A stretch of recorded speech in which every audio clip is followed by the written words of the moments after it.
பேரவைத் தலைவர் அவர்களே, உட்காருங்க. அவங்க பேசும்போது குறுக்கிட வேணாம், உட்காருங்க. இன்னொன்று இல்லை, இடையில அனுமதிக்க முடியாது. இல்லை இல்லைங்க, எது இல்லைங்க, உட்காருங்க. நான் எல்லா வாய்ப்பு கொடுப்பேன். இருங்க, உங்களுக்கு கொடுக்குறேங்க. உங்க பேரை படிச்சு இருங்க. உங்க பேரை தெளிவாக படிச்சுட்டேன். உட்காருங்க. உங்களுக்கு இல்லை, இப்போ அவங்க பாருங்க. அவர் இல்லை, இருங்க, உட்காருங்க. விதிகளின்படி தான் நடக்குது. உட்காருங்க. நான் சொல்றதை கேட்டு. எதிர்கட்சி தலைவர் இன்னும் முடிக்கலைங்க. அவர் பேச முடிச்சிட்டாரா?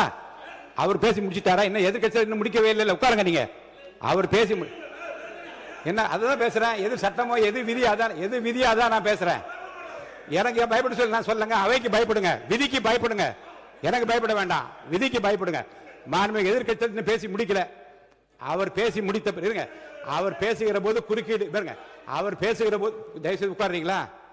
உட்காருங்க. என்ன கொடுங்க, உட்காருங்க. நான் அனுமதி தரேன். பேரவை முன்னவர் பேசுங்க. பேரவை முன்னவர் உட்காருங்க, பேசுங்க. நீங்க பேச கருத்து சொல்லுங்க. மாண்பு பேரவைத் தலைவர் அவர்களே, ஒரு நிமிஷம். மாண்பு பேரவைத் தலைவர் அவர்களே, எதிர்கட்சி தலைவர் சொன்னதற்காக இல்லை, ஒரு நிமிஷம். எதிர்கட்சி தலைவர் குறிப்பிட்டதற்காக அதற்கு ஒரு பதில் அளித்ததற்கு பிறகு முறைப்படி உங்களுக்கும் அந்த வழங்கப்படும். ஆகவே நீங்கள் அதுக்குள்ள அவசரப்படாது. அதுதான் சொல்றேன். நான் அதுதானே சொல்றேன். மாண்பு முதலமைச்சர் அவர்கள்.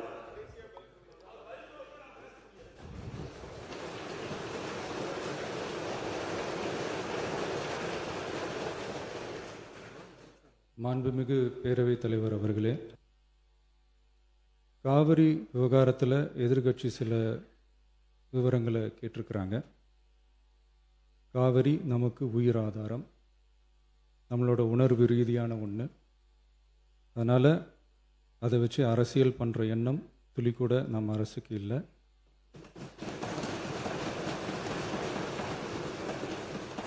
அதுக்கான அவசியமும் இல்லை. மேகதாது விவகாரத்தில் நாம் எல்லாரும் சேர்ந்து தான் தீர்மானம் போட்டோம். அதை நேர்முக கடிதமாக மாண்புமிகு பிரதமர் அவர்களுக்கும் அனுப்பி வச்சிருக்கிறோம். அதோடு நாம் அப்படியே இருந்துடல. ராஜ்யசபாவில் ஒன்றிய ஜல் சக்தி துறை இணை அமைச்சர் மேகதாது அணை பற்றி முழு விவரங்களை குறிப்பிடலைன்னு தெரிஞ்சதும் காவிரி நடுவர் மன்றத்தின் இறுதி தீர்ப்பு மற்றும் மாண்புமிகு சுப்ரீம் கோர்ட் தீர்ப்பு சம்பந்தமான விதிகள் மற்றும் பத்திகளை கோட் பண்ணி மேகதாது திட்டத்துக்கு எந்த விதமான சட்டபூர்வமான அனுமதியோ நிர்வாக அனுமதியோ வழங்கக்கூடாதுன்னு மாண்புமிகு பிரதமர் அவர்களுக்கு அடுத்த நாளே நேர்முக கடிதம் எழுதினோம். காவிரி நதிநீர் பங்கீட்லேயும் சரி, மேகதாது அணை கட்டுற முயற்சிகளை தடுக்கிறதுலையும் சரி, தமிழ்நாட்டோட உரிமையை நம்ம அரசு கொஞ்சம் கூட விட்டு தரவே தராது. அதுதான் நம்மளோட நிலைப்பாடும். அதே நேரத்தில் கர்நாடகாவில் சில அணைகள் கட்ட ஆரம்பித்ததை பற்றியும் இதே அவையில் 1969 ஒரு விவாதம் நடந்திருக்கு.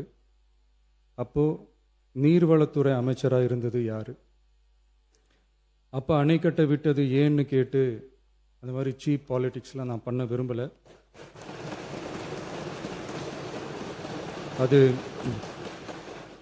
அது நம்ம நோக்கமும் இல்லை. ஏன்னா காவிரி விவகாரத்தை ரொம்ப கவனமாக கையாளணும். எந்த கட்சி ஆளுகிறது, எந்த கட்சிக்கு பெருமை, யாருக்கு பெருமைன்னெலாம் பார்க்கக்கூடாது. இது தமிழக மக்களுடைய பிரச்சனை அப்படின்னு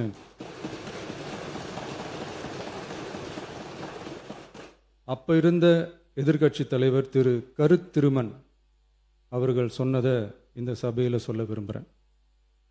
காவிரி பிரச்சனையில் சம்பந்தப்பட்ட 2 மாநிலங்களும் ஒன்றிய அரசும் உட்கார்ந்து முடிவெடுக்கணும்னு 1969 இந்த சபையில் பேசியிருக்கிறாங்க. அதுக்கப்புறம் நிலைமை வேறு மாதிரியெல்லாம் போயிடுச்சுன்னும் நம்ம எல்லாருக்குமே தெரிஞ்சது தான். சட்டப்படி இந்த பிரச்சனையை அணுகிறதுல நாம் உறுதியாக இருக்கிறோம், அதில் மாற்றமே இல்லை. இருந்தாலும் ஒரு அட்டெம்ப்ட் எடுத்து பார்க்கலாம்னு தோணுனது தான் அந்த பெங்களூர் விசிட். அப்படி ஒரு விசிட் பற்றி ஃபஸ்ட்டு யோசித்து கேட்டதும் நான் தான். நாம் பெங்களூர் போக நினச்சதை பற்றி பல ஒப்பீனியன்ஸ் வந்துச்சு. நாம் போக நினச்சதுக்கு காரணம், ஒருவேளை இந்த பிரச்சனை தீர்க்கறதுக்கான ஒரு பாசிட்டிவ் சைன் கிடைச்சா நல்லா இருக்குமேன்னு ஒரு எண்ணத்தில் தான்.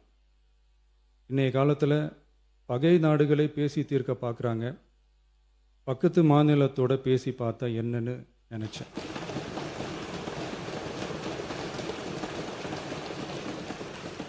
அதனால தான் அப்படி ஒரு அட்டெம்ப்ட் எடுக்க நான் ட்ரை பண்ணோம். ஒருவேளை அந்த அட்டெம்ப்டில் ஒரு அவமானம் நேர்ந்தால் என்ன செய்யன்னு சில பேர் கேட்டாங்க. அப்படி நடந்தால் தமிழ்நாட்டு மக்களுக்காக அதையும் தாங்க தயாராக தான் இருக்கேன்.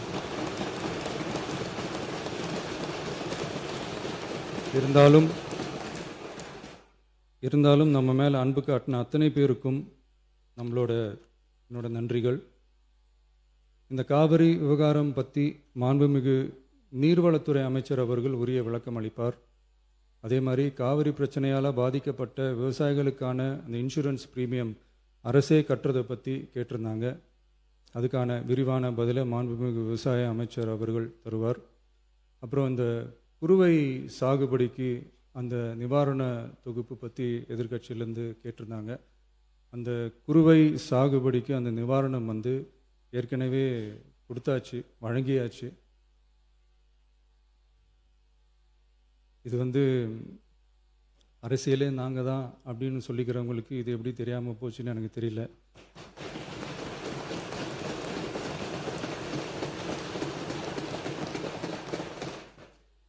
முன்ன பின்ன பேப்பர் படிச்சிருந்தா நாட்டில் என்ன நடக்குதுன்னு தெரிஞ்சிருக்கும்.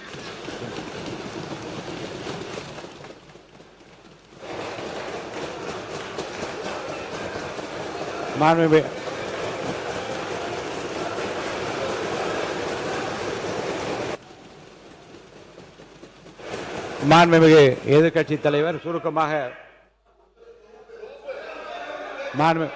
கொஞ்சம் அமைதியா இருங்க. மாண்புமிகு எதிர்க்கட்சி தலைவர் பேசுவதற்கு நீங்க அமைதியா இருங்க. நீங்களே இப்படி பிரச்சனை பண்ணா எப்படி? அமைதியா இருங்க, அவங்க பேசணும் சுருக்கமாக. பேரவைத் தலைவர் அவர்களே, ஸ்பெஷல் பேக்கேஜ்னா நீங்க கொடுத்தது 134 கோடி கொடுத்தீங்க. அது அனைத்து அரசுலையும் கொடுக்கறக்கூடிய ஸ்பெஷல் பேக்கேஜ் தான். இப்போ வறட்சி நிவாரண நிதி அவங்க கேட்குறாங்க. இது ரெண்டுத்துக்கும் வித்தியாசம் தெரிஞ்சுக்க வேண்டும். இது வெறும் டெய்லி காலைல பேப்பர் படித்தா மட்டும் பத்தாது. அங்கே அனைத்து கட்சி கூட்டத்தை கூட்டி அனைத்து விவசாயிகளோடையும் போய் கலந்து பேசி அவங்களுடைய கோரிக்கைகள் என்னன்னு நீங்கள் தயவுசெய்து கேட்டுக்கொள்ள வேண்டும். அதே மாதிரி முன்னவர் மாண்புமிகு இதெல்லாம் மன்னிக்கணும். மாண்புமிகு எதிர்க்கட்சி தலைவர்கள் இப்போது வறட்சி நிவாரணத்தை பற்றி சொன்னார்கள். செப்டம்பர் இறுதி வரையிலும் பார்த்துவிட்டு தான் வறட்சி நிவாரண பணிகளை ஆற்றுவது வழக்கம். அவை அதை குறிப்பிட விரும்புகிறேன்.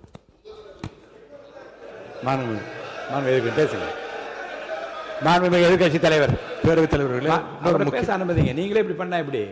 மாண்புமிகு எதிர்கட்சி தலைவர் சுருக்கமா தலைவர்களே, நாங்கள் இன்னொன்று திரும்பி கேட்பதுதான், கர்நாடகாவில் அவங்க அனைத்து கட்சி கூட்டத்தை கூட்டி முன்னாள் முதலமைச்சர்லாம் வர சொல்லி அவங்களுடைய கோரிக்கைகள்லாம் கேட்டுக்கிட்டு இருக்காங்க, தொடர்ந்து கேட்டுட்டு இருக்காங்க.